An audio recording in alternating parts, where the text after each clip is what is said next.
Hello and welcome to Fandemonium, a show where a bunch of nerds sit around and talk about the things we love and share our opinions with you, the viewer. Today I'm joined by Lightning and Naki. Welcome back to the show, guys. Hey. What up? Today's topic is villains. What makes a truly great villain great, and what makes others, well, suck. Glad you can join me for this one, guys. How you been? A-okay. Pretty alright. Great. If you guys don't mind, I'll start us off. Go for it. First, I want to talk about the good ones before we move on to the lesser ones. Because I'd like to talk about the good ones, the bad ones. Then to end us off, I want to talk about how the bad ones could have been fixed. If it was a feeling of poor writing or just improperly designed character. Mm-hmm. So, to start us off, in my opinion, an example of a truly great villain is, well, Makoto Shishio from Rurouni Kenshin. I am a big fan of the show, and to me, Shishio is a really perfect example of a villain, because he's a dark reflection of the main hero.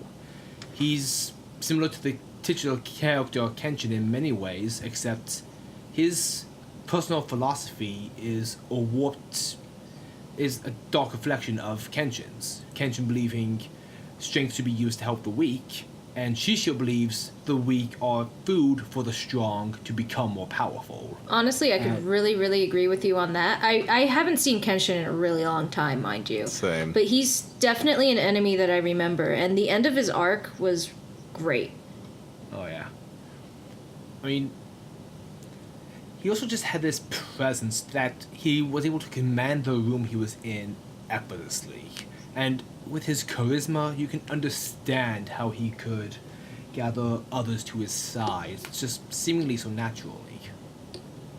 Yeah, like he knew what he was doing. He was pretty much determined to fuck everything up in the greatest way possible. And he pretty much almost succeeded. Oh yeah, if it wasn't for certain events that... Do we care about spoilers?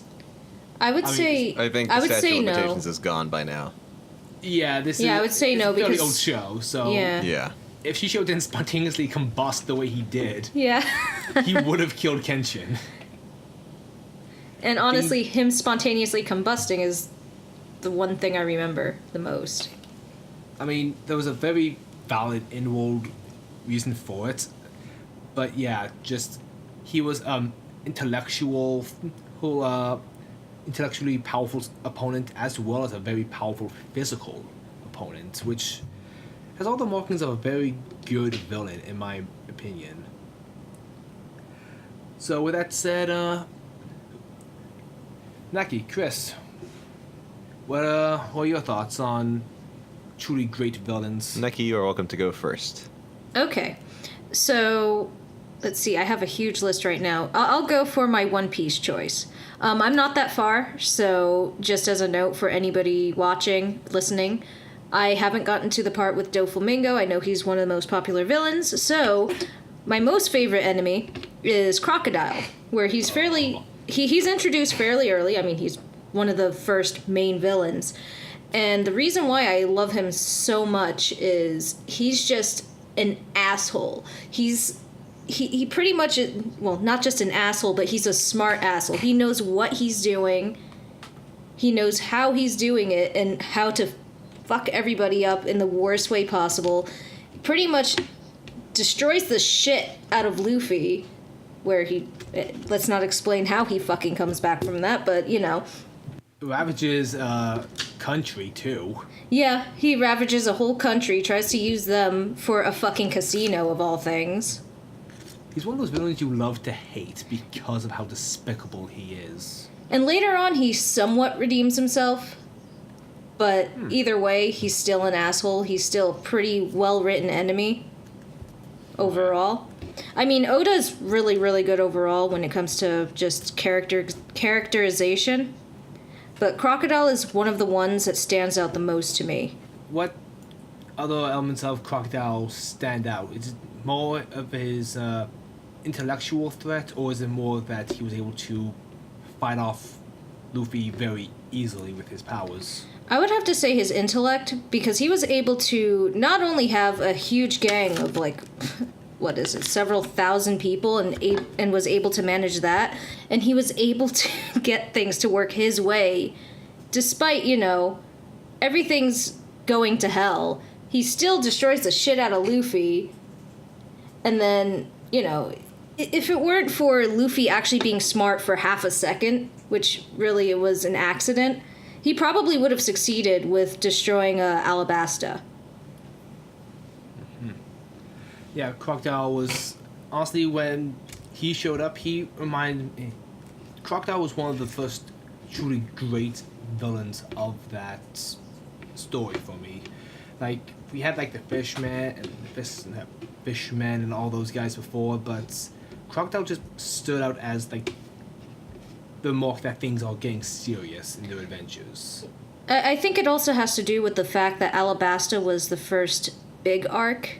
Oh yeah, definitely. And a lot of the enemies from these big arcs are so much more memorable. So there's, characters like, there's enemies like Anel, Wapol, but then there's enemies such as Foxy, who is from such a crappy arc that you don't even remember him. Well, you remember him for the wrong reasons. Yeah, for being stupid, really. Yeah. What about you, Lightning? What villain is probably your favorite and why? All right, so I'm going to talk about the villain I think was the greatest villain of all time that I've seen in, I guess, modern cartoons, let's say. The villain that I'm going to choose to talk about is Chase Young from Xiaolin Showdown, specifically Season 2. Xiaolin Showdown, I guess, doesn't get as much memory as a lot of the other big Kids WB cartoons during that era, even. Like, it's not as remembered as well as something like Animaniacs is, of course, or even I'm trying to think what else was on Kids WB back in the day. Jackie Chan Adventures, I think even that is remembered much more than Xiaolin Showdown was. But he was one of the villains that I thought was very, very cool during, when I was a kid.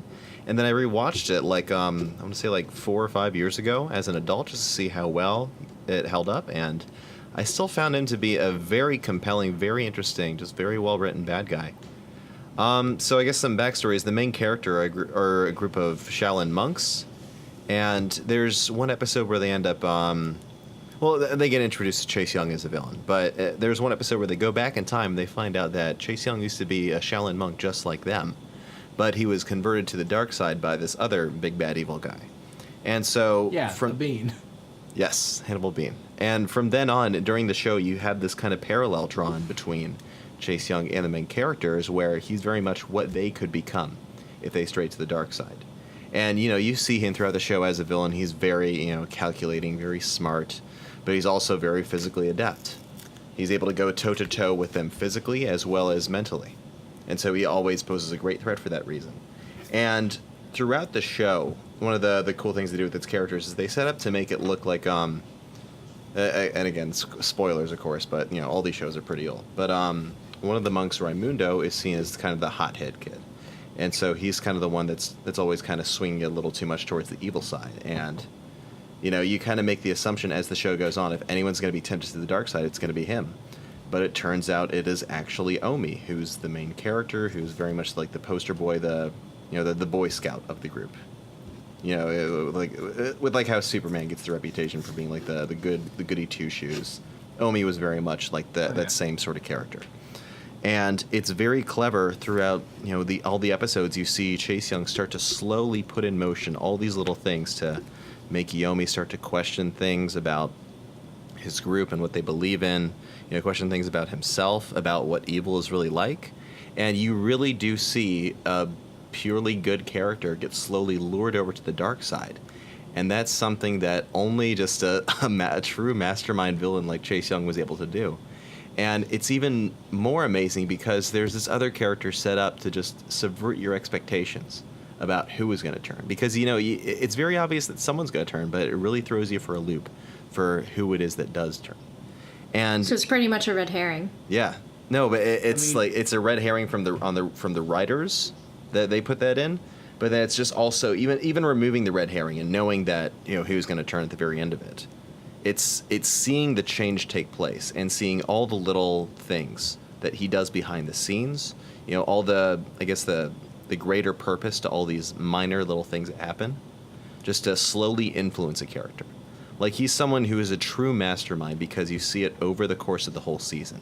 You know, not just, they don't try to shove it in just 1 or 2 episodes.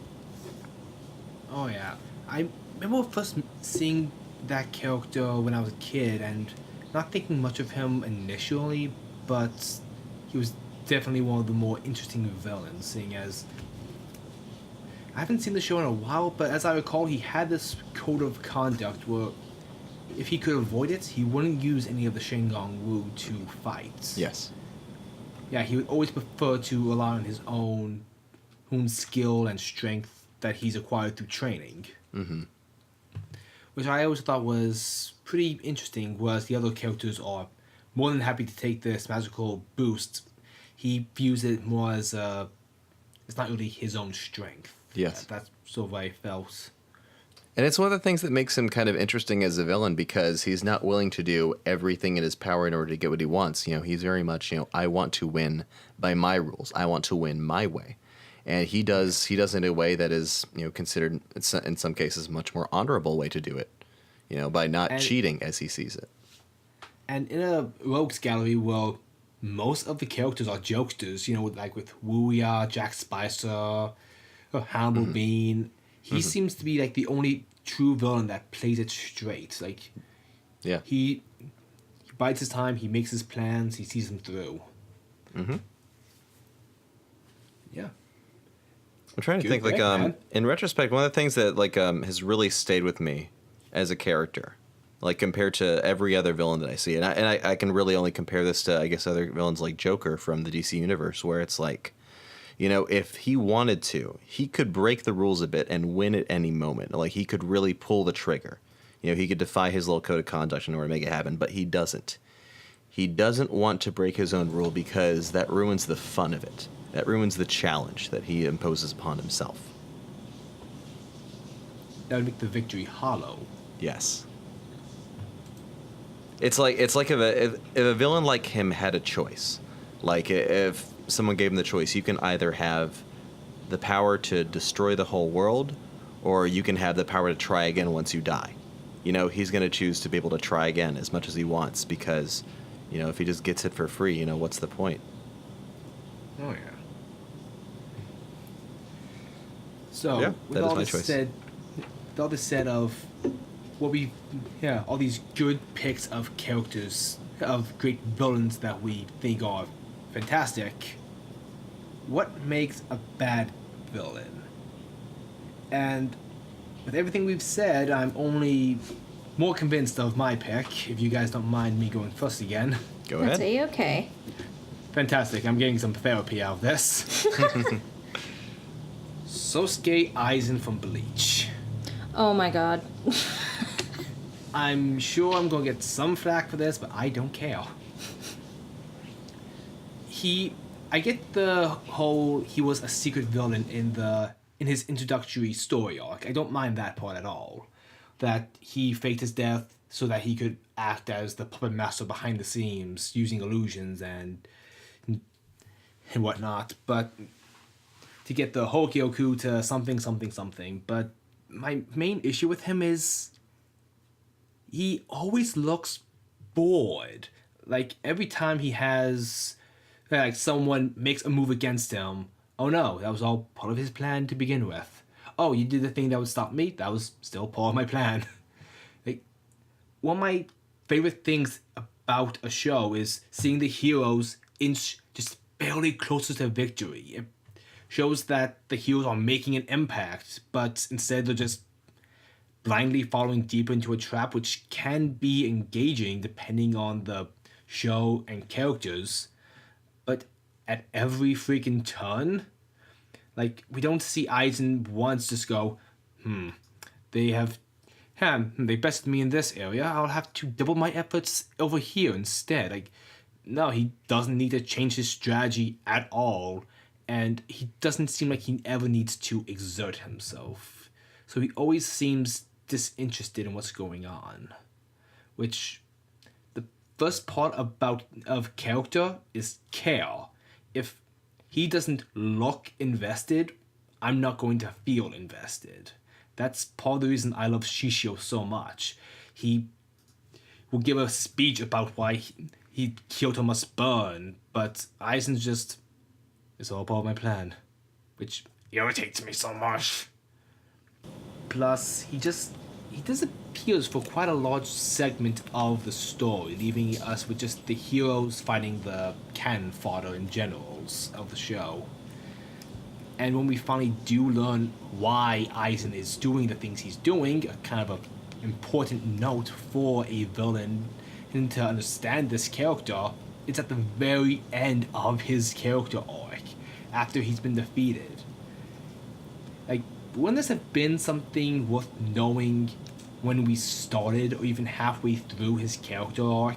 Yeah, or halfway knowing this character so we understand and sympathize with why he's doing this? Like with Chase Young, it's understandable why he turned to the dark side. He wanted to get more powerful, and he was tempted that this would be the best way to do it. Crocodile, he wants to get rich. Shishio, he wants Japan. Aizen, he just wanted to destroy a town for a reason, and we didn't know why until he was defeated. Which was, he felt like God was being a dick or something. So basically his initiative wasn't really set in stone until the very end, which at that point you're like, why do I care? Yeah, it kind of felt like the writer was stalling for time until he figured out a way to make the... Why is character doing the way he's doing it, or why is he doing it for the reasons? I just felt like he was there to fill the role of the villain, and never felt like he was actually the antagonist, you know? Like, Bleach always felt like it had good heroic characters, like on the protagonist side, and the main antagonist slot was never that strong outside of the other supporting villains like Grimjack or Ukiura.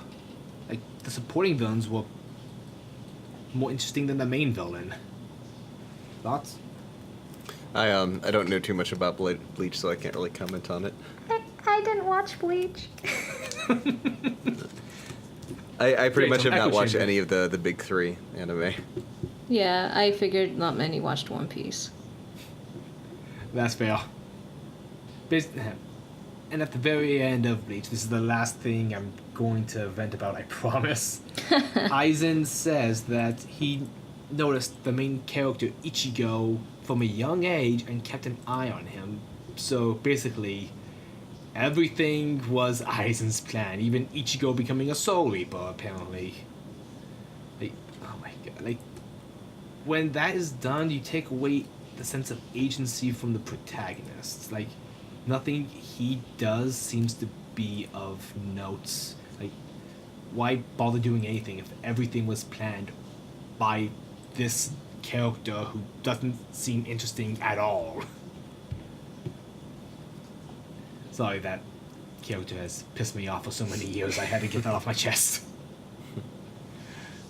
So, who's next? I guess I'll go? Go ahead. Okay, so I have a nice list of bad characters, but I'll go with Kai Leng from Mass Effect 3. And the reason why I don't really like him is that... I'm sorry, I need to ask real quick, is there spoilers here? No, I'm going to try my best, because neither of you, I guess, have gotten that far. Correct. I'm going to, but I have not yet. I'm still trying to get through Mass Effect 2. I'm playing 2 right now, actually, yeah. But yeah, okay. So Kai Leng is a character that's introduced in 3. And the reason why I don't really like him is actually because he's not really brought in properly. What I mean is that he just feels like he's been thrown in there. There's no explanation. You have no clue who the hell he is or why he's doing what he's doing. You kind of get hints along the way, but the thing is, you have characters mentioning him, saying, "Oh, I knew so-and-so, I knew Kai Leng," and I'm just like, Okay, well, that doesn't help me. You're just saying I knew him, but you're not telling us how. The thing is, I also find it kind of annoying just because he's introduced in one of the books. So that's kind of a shame on BioWare altogether, because if you're like me who didn't even know if you'd like Mass Effect and you just kind of were bum rushing through it, you have no clue who the hell this guy is. So Sorry to interrupt you, BioWare did something similar with Cole and Inquisition, but they actually introduced Cole to the audience as to this new cast of characters, not like relying on the previous characters to have known him. So, yeah, I can see how that would backfire. That seems really strange to me, introducing the major villain of the next installment of the game through a book, through a completely different medium. I definitely wouldn't call him a major villain. I definitely think he's a major pain in the ass. Okay. I won't go any further because this is definitely Spoilerville for you if I do go any further in regards to what he really is. Understand. Yeah. But yeah, it's definitely a fault on BioWare altogether. So if I had read the books beforehand, I might have thought he was a better character overall. But he's definitely just... He feels like a paper towel that's been soaked and ripped up and just whatever. Do you feel like he still poses a threat to the heroes in some way or form, or is it just his lack of personality that gets grating after a while? He definitely poses a threat. So if they explained him more, I probably would have enjoyed him more, because he's definitely somebody that the protagonists have an actual hard time with. But yeah, his personality, he's just... You can't even relate to him in any sort of way. He just feels like nothing. Yeah. Mm. He's just sort of there. And that's something I Pretty definitely much felt with Chase Young, is that you really need to have for a villain is that sort of like relatability to the main characters. If you don't have relatability, then, they have much less value to them as a villain, as an antagonist to them. I mean, hell, Shishio and Kenshin have that too, being predecessor and successor sort of vibe. What about you? I can't really say much on that character since I haven't played 3, unfortunately. Same, yeah. Which is A-okay, yeah.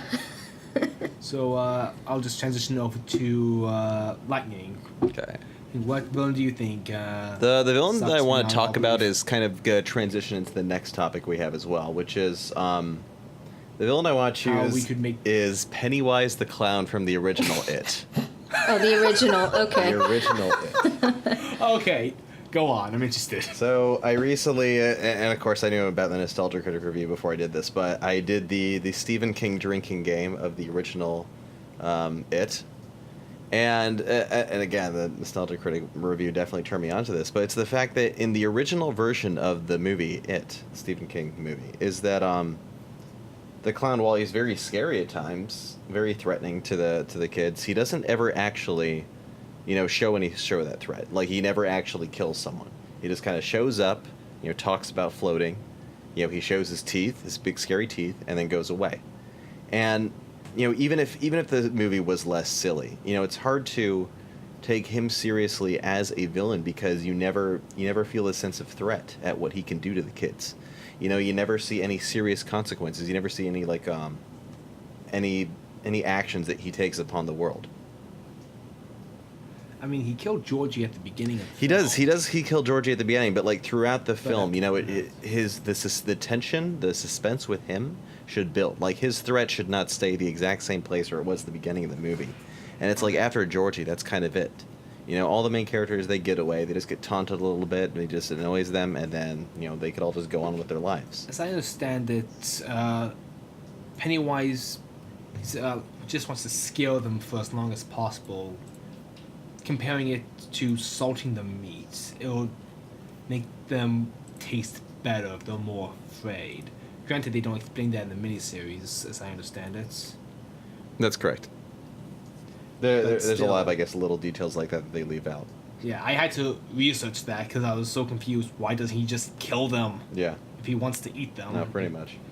Doing required like additional research to why a villain is scary should never be a thing. No, I agree completely. It should be self-contained within the story or movie or whatever. If you have to look up an enemy to see who they are and what they really are trying to do, then they are terribly written. Yeah. No, it's a failure on the creator's part, 100%. Yeah, the writer should have done a better job at conveying who this character is and why he does the things he does. Mm-hmm. Did you feel the recent remake of it did Pennywise better? Yep, and that's what I'm getting to, is that I feel like in nearly every regard, the original has the new version of Pennywise has surpassed the original version. I mean, maybe not in terms of comedy. You can definitely argue it hasn't surpassed it there, but I mean, it's Tim Curry. yes, we can't beat Tim Curry. Anyways, You can try. the new clown does a much better job of seeming threatening to these kids.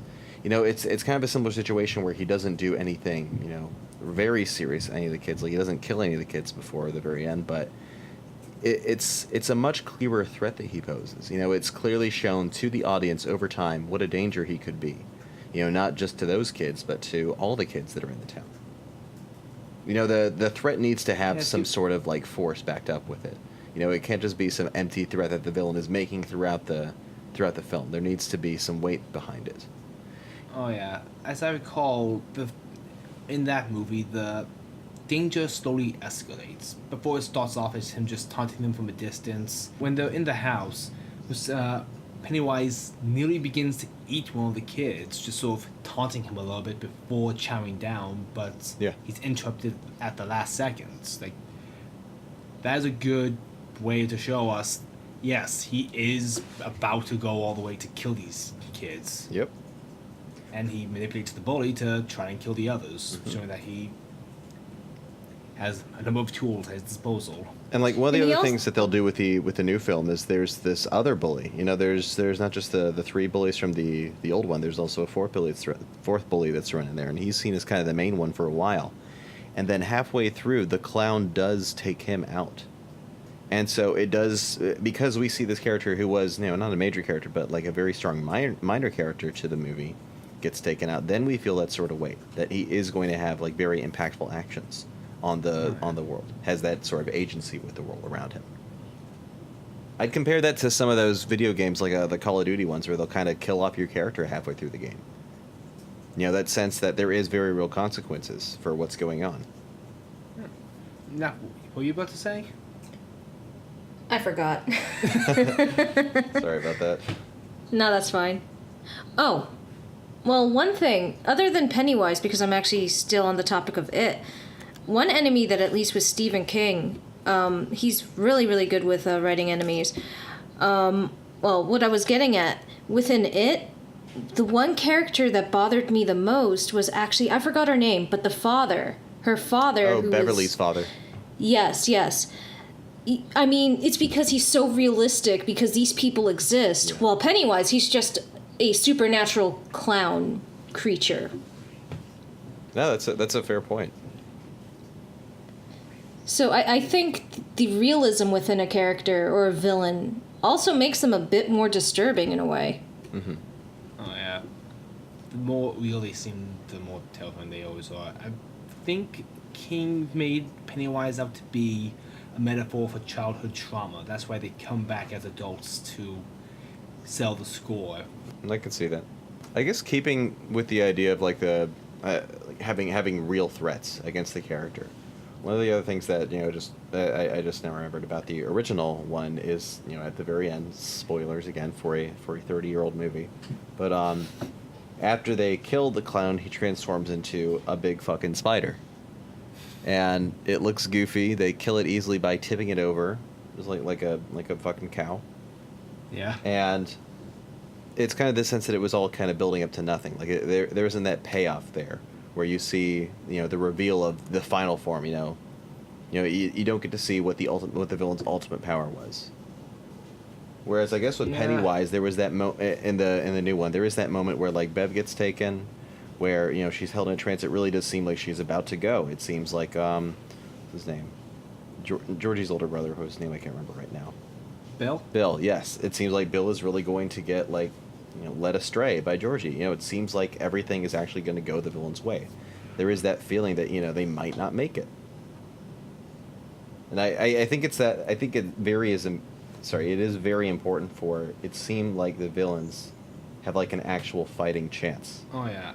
I completely agree. And, in comparison to Aizen, to go back to my example a little fast, if I'm to transition over to how that character can be fixed, there's actually a very strong example in the character Izaya Orihara from Durarara, which Izaya's status as an antagonist can be debated a little bit, but Izaya is a cunning manipulator and strategist, even though he poses no serious physical threat to a fair portion of the main cast, in particular Shizuru Hiwajima, who Izaya has made it his life goal to kill, essentially. And even though Izaya can make plans within plans within plans, the Within story... plans. Yeah, within plans. The writer always makes an effort to show you his thinking method, and either through flashbacks or vague hints in the background, you see Izaya's plan in motion and how he came to these pieces, how he gathered these pawns to use. And you don't doubt for a second that, yeah, I believe this guy can pull off these elaborate plans. He's an information broker. He needs to know everything that goes on in this city. So naturally, he could do this, this, and this. It just felt more natural and real with that character as opposed to Aizen being, oh, this is all my plan, blah, blah, blah. I guess, do we have any more ideas for, like, other bad villains that could have been improved upon? Yeah, most of mine are annoying characters, though. So, I mean, I could mention at least the 3 annoying ones from One Piece, at least, which is Wapol, Moria, and Foxy. So what I'll do is I'll focus more on Moria and Foxy because they are truly the more annoying characters. So with Moria, at least, yes, he has his plans all together, but he is legitimately the most cowardly, most annoying character, other than his laugh. And despite that, he just seems overall just weak. He almost doesn't really pose a threat to the Straw Hats. So when they do defeat him, it's just like, okay, whatever. So while I don't really talk badly about Oda that much, I feel like he was more of a weak point in regards to all the villains that he has. And because Oda tends to write villains very well. Yeah. They're one of the shining beacons in his stories. Oh, definitely. Because I could talk about Crocodile, Enel, I guess Arlong as well. But then there's just villains that are just like, they're very underdeveloped, like Foxy, Moria, and to me, even Hody Jones. Yes, he has a backstory. Yes, you can tell why he's doing what he's doing, but he kind of falls flat in the end. But in regards to Foxy, who I did mention earlier, he's not even a villain. He's represented as a villain, but he's ridiculous in every single way. Just the way he acts, he doesn't seem too much like a villain, even though he's trying to stop the Straw Hats like everyone else is. Pretty much trying to, capture them, get their bounty, pretty much like everyone else, for the most part. But the only thing he really is just a character meant for character progress, and not just a villain to be an actual villain, He's the narrative equivalent of cannon fodder. Pretty much. He's just there, and honestly, I'm surprised he's not a filler character.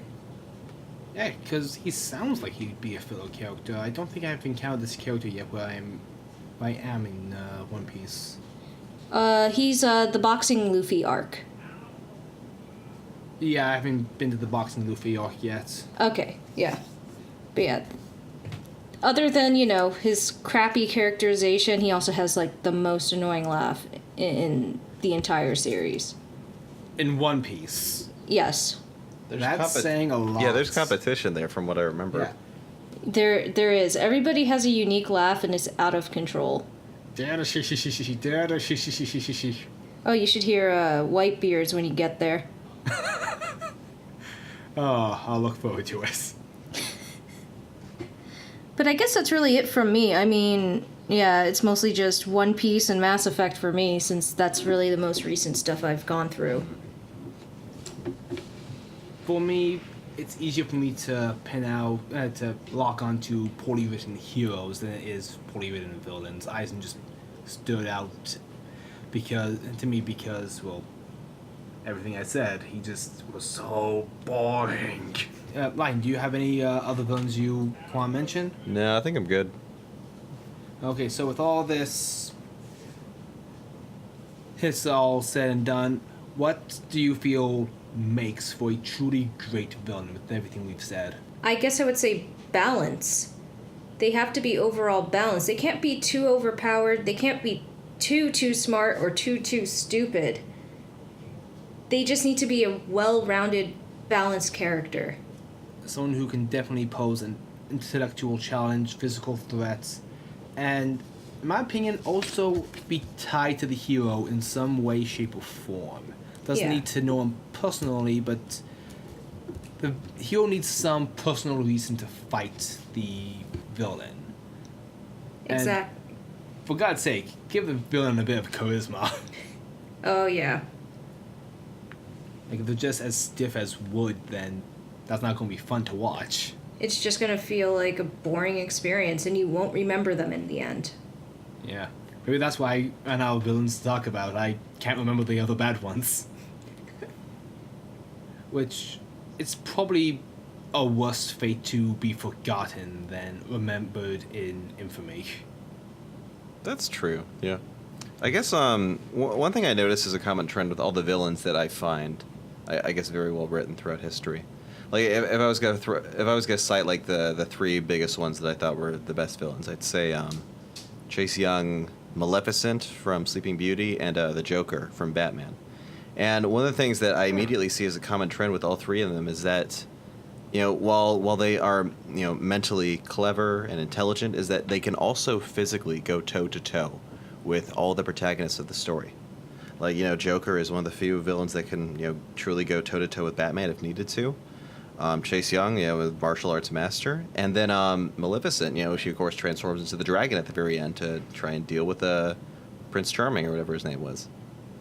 You know, I don't know his name. Yeah, I don't either. But like, I think just being able to pose a physical threat, like being able to pose that physical threat to the characters as well as just everything else that they can do on top of that. Like I think with some villains, like where I guess there may be more when the hero is like a more like badass action guy type of dude. Let's say like Die Hard. You know, if it's Die Hard and you're like the badass cop versus the financial mastermind of, I can't remember his name, but Snape. Yeah, Snape's character. We can't help it, man. Alan Rickman's character was in the movie. I can't remember, but you know, someone who can like go toe to toe with him in a shootout if need be. You know, somebody can go toe to toe in a sword fight with the hero if need be. You know, that sort of thing. You know, but just the knowledge that they can't face them on a fair fight and win is, I guess, it doesn't detract them from a villain, but if I know they can do that too, it makes them much more scary to me. Like it's scary to me knowing that they can contest the hero in multiple different ways, on all the villain's strengths for that matter. Yeah, I think that's why we want our villains to be physical threats as well for our heroes, because it's an uphill battle, and when we get to that finale, we want a huge climax. We want our villains to go out with a bang and not sort of be taken out by our heroes who are now at God mode. Yeah. I mean, how anticlimactic would Avatar have been if Aang just one-shot Fire Lord? I mean, he kind of did. He ended it with one punch, but yeah. Yeah, but yeah, I know what you mean. It had Aang on the ropes for a good while. Yeah. I actually just thought of a good comparison for what I mean. Going back to the Batman villains, if you compare Joker to Riddler, you know, how much of a difference in, I guess, just overall coolness of the villains. Because, you know, Riddler is very much like has the mental fortitude that Joker does, but, you know, if Batman gets close to him, he's got to just run away. That's it. We perceive of Joker as being a much stronger villain than Riddler is. You know, because he has just as much intelligence. They both have just as much intelligence as the other, but one also has the physical capabilities to do much more than the other can. Also, I would argue Joker is more threatening because he's unpredictable. Yes, that's very true too. Yeah. Because Joker doesn't seem like he's a very strong physical match to Batman, but who knows what kind of weapons, gadgets, and bombs he's hiding on his person or through the city.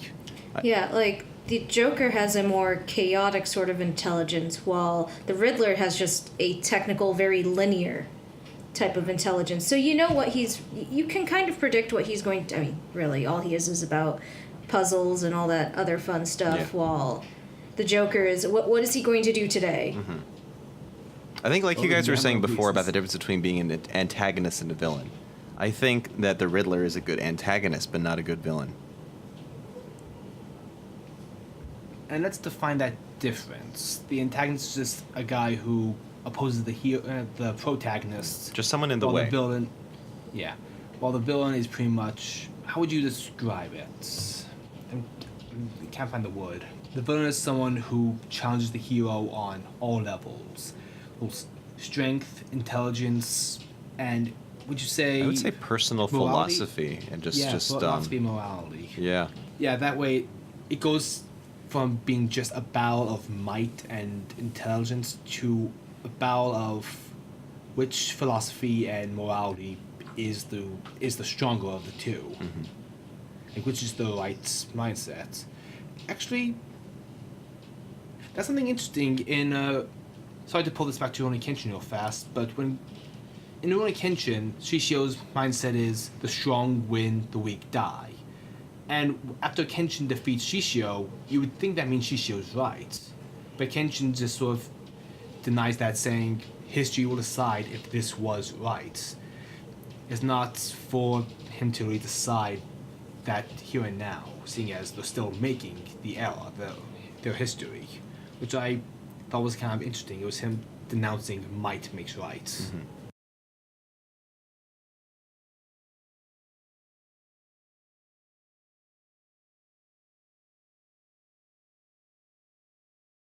I think we found our answer. A villain is a character who is charismatic, a strong intellectual and physical threat, who also opposes our hero's main moral or philosophy. I would argue that if they lack one of those qualities, then they can make up for it with something like unpredictability. You know, just being a wild card. Something that you just can't expect. So long as they bring something of that to the table, if they're lacking in one area, that's totally acceptable. Yeah.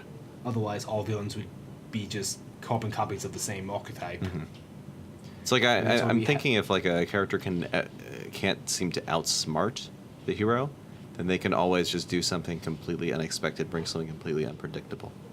Like they're the kind of person who would show up to the fight with a grenade, that sort of thing, you know? That's fair. I mean, that's why we have the different archetypes. We have the brute, we have the cunning planner, and then we have like the charming leader and the villain behind the scenes. Well, I think that'll just about do it for this episode. Lightning, Naki, thank you very much for joining me on this one. No problem. Not a problem. And thank you for joining us on this episode. What's your favorite villain? Share your favorite and least favorite in the comments below and tell us why. And if you have an idea for the next Fandemonium, tell us in the comments below or hit us up on Twitter. And in case you didn't know, Studio Boredom now has a Patreon, so if you want to help us out and help the channel grow, feel free to head on over and donate and support us. No pressure, but every dollar helps. Talk to you soon.